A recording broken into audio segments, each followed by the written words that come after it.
Mermaid വെറും കഥയോ അതോ ഇന്നും ജീവിക്കുന്ന ഒരു ദുരൂഹ ജീവിയോ?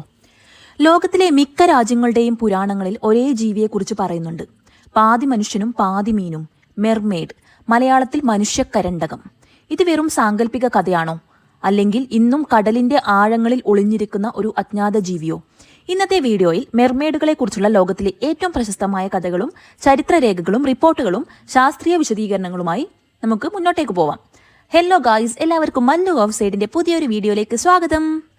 മെർമെയ്ഡ് എന്ന പദം ആദ്യമായി വന്നത് പഴയ ഇംഗ്ലീഷിലെ 2 വാക്കുകളിൽ നിന്നാണ്.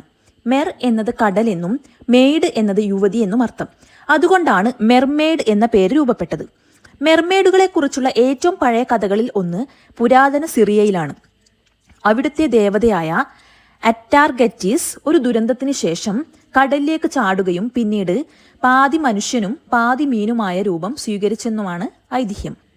അതുപോലെ ബാബിലോണിയൻ പുരാണങ്ങളിലും ഗ്രീക്ക് പുരാണങ്ങളിലും ജപ്പാനിലെ പഴയ കഥകളിലും യൂറോപ്പിലെയും ബ്രിട്ടനിലെയും നാടോടി കഥകളിലും മെർമെയ്ഡുകളെ കുറിച്ചുള്ള നിരവധി പരാമർശങ്ങൾ കാണാം. ഇത്രയും വ്യത്യസ്ത സംസ്കാരങ്ങളിൽ ഒരേപോലുള്ള കഥകൾ എങ്ങനെ വന്നുവെന്ന് ഇന്നും ആളുകളെ അത്ഭുതപ്പെടുത്തുന്ന ചോദ്യമാണ്. ചിലർ പറയും ഈ കഥകൾ വെറും സാങ്കല്പികമാണെന്ന്. എന്നാൽ മറ്റു ചിലർ വിശ്വസിക്കുന്നത് പുരാതന മനുഷ്യർ യഥാർത്ഥത്തിൽ ഏതെങ്കിലും അപൂർവ സമുദ്രജീവിയെ കണ്ടിട്ടാകാം ഈ കഥകൾ രൂപപ്പെട്ടതെന്നാണ്. ഇന്ത്യയുമായി ബന്ധപ്പെട്ടും മെർമെയ്ഡുകളുടെ കഥകൾ കാണാം.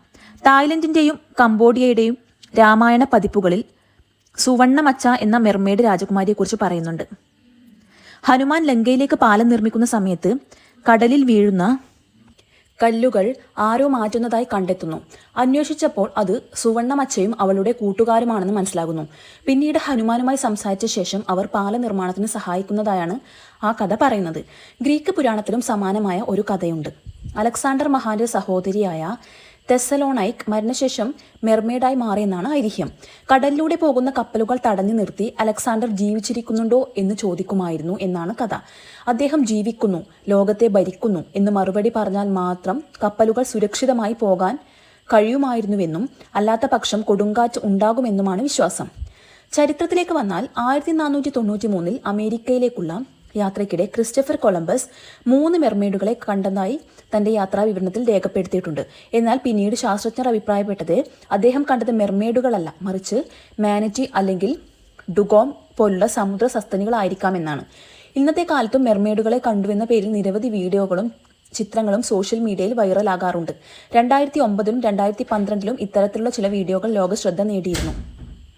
അതിനാൽ മെർമെയ്ഡ് എന്ന കഥയുടെ പിന്നിൽ എന്തെങ്കിലും യാഥാർത്ഥ്യമുണ്ടോ എന്ന ചോദ്യം ഇന്നും പൂർണ്ണമായി അവസാനിച്ചിട്ടില്ല.